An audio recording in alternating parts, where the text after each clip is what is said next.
আসসালামু আলাইকুম ফ্রেন্ড। তো এখানে একটা বিষয় আছে, এনারা আমাদের খেলার গ্রাউন্ডে দোকান করেছে।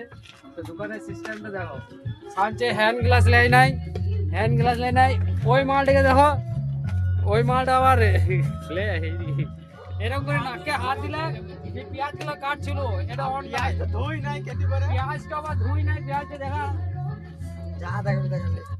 পেঁয়াজটা ধুই নাই, পেঁয়াজের অবস্থা দেখো। এইগুলাই মানুষকে খাওয়াবে, এগুলা অন্যায় হয়েছে। ইয়াদের দোকান আমি ব্যান করবো, আজকে বন্ধ করে দেবো। এগুলা ঠিক নয়, এগুলা অন্যায়। ঠিক আছে, পরবর্তীতে যাতে এগুলা ঠিক করে তার জন্য এই ভিডিওটা বানানো। এই যে বেগুন গুলা দেখছো, এই বেগুন গুলা এইগুলা বলছি 5 টাকা করে পিস। এগুলা 5 টাকা করে পিস হতে পারে। তারপরে সব থেকে বড় জিনিস, এ এ দেখো দেখো, এটা কি বেড়ে চুল। মানুষকে এই চুল খাওয়াবে কি আরো সবাই, এইগুলা এইগুলা ঠিক হচ্ছে? দেখলি বেড়া, সত্যি কথা বলতে গেলি বেড়া, দেখছো তো কিরকম কেড়ে নিয়ে চলে গেল। তো এগুলো ঠিক নয়, এটা আমার চেঁচা হয়, বুঝতে পারলে? এটা আমার চেঁচা হয়, তো আমাকে মারু বলছি। যদি মারে তোমার এসি বেঁধে ধরি বাঁচাবে। তো দেখলে চুল আরে সব চুল বেগনিতে, আর ওই বেগনি গুলা 5 টাকা করে দাম বলছি।